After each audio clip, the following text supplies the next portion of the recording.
Many species of animals are territorial, not just birds and mammals, but fish and insects too.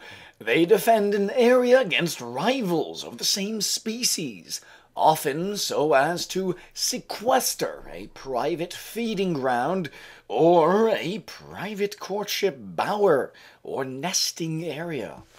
An animal with a large territory might benefit by building a network of good, flat roads across the territory from which rivals were excluded. This is not impossible, but such animal roads would be too local for long-distance, high-speed traveling.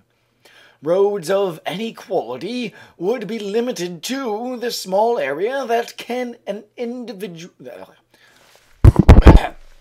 Roads of any quality would be limited to the small area that an individual can defend against genetic rivals. Not an auspicious beginning for the evolution of the wheel. Not an auspicious beginning for the evolution of wheel. Now I must mention that there is one revealing exception to my premise. Some very small creatures have evolved the wheel in the fullest sense of the word. One of the first locomotor devices ever evolved may have been the wheel, given that for most of its first 2 billion years, life consisted of nothing but bacteria, and to this day, not only are most individual organisms bacteria, even in our own bodies, bacterial cells greatly outnumber our own cells. Many bacteria swim using thread-like spiral propellers, each driven by its own continuously rotating propeller shaft. It used to be thought that these flagella were wagged like tails, the appearance of spiral rotation resulting from a wave of motion passing along the length of the flagellum, as in a wriggling snake. The truth is much more remarkable. The bacterial flagellum is attached to a shaft which, driven by a tiny molecular engine, rotates freely and indefinitely in a hole that runs through the cell wall. Picture, see suggestions, facts separately to Jeremy Baston. The fact that only very small creatures have evolved the wheel suggests what may be the most plausible reason why larger creatures have not. It's a rather mundane, practical reason, but it is nonetheless important. A large creature would need large wheels, which, unlike man-made wheels, would have to grow in situ, rather than being separately fashioned out of dead materials and then mounted. For a large living organ, growth in situ demands blood or something equivalent. The problem of supplying a freely rotating organ with blood vessels, not to mention nerves that don't tie themselves in knots, is too vivid to need spelling out. Human engineers might suggest running concentric ducts to carry blood through the middle of the axle into the middle of the wheel. But what would the evolutionary intermediates have looked like? Evolutionary improvement is like climbing a mountain. Mountain probable. You can't jump from the bottom of a cliff to the top in a single leap.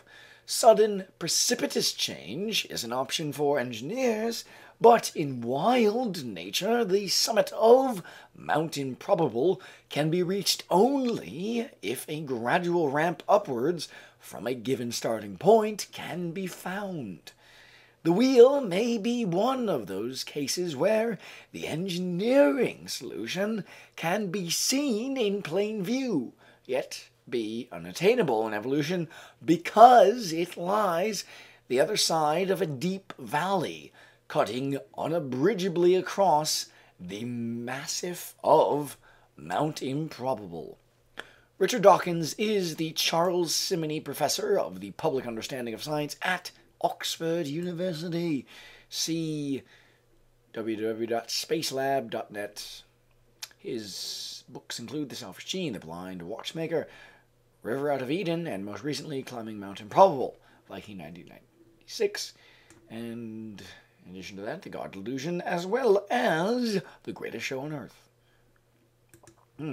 If I just continue talking like this, using my own mind, and, mentioning whatever comes across my mind, let's talk about taxes. Well, I have very little to report on taxes, simply because I don't earn much, which is a quite delightful simplicity, and one of the few and very enjoyable benefits to having low income.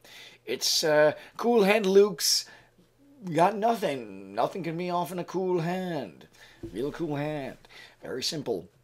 I do have to report, I think, only things that happened in 2010, I think, which would be sales, or maybe the,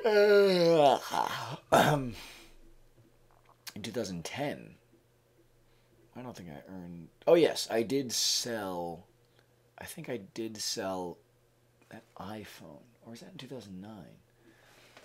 I'll put that on I'll check the eBay. I think I sold a few things through eBay. Yeah, I definitely did. But the recollection of their details is not coming to mind. I could pull them up on Gmail. Yes, indeed. Income. Let's see here. Brenda Jones. Never did Marvel. I never done any earning. Interesting.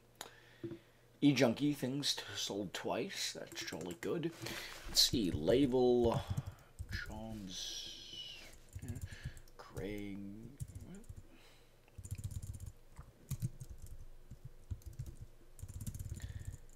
Job underscore. What is that label?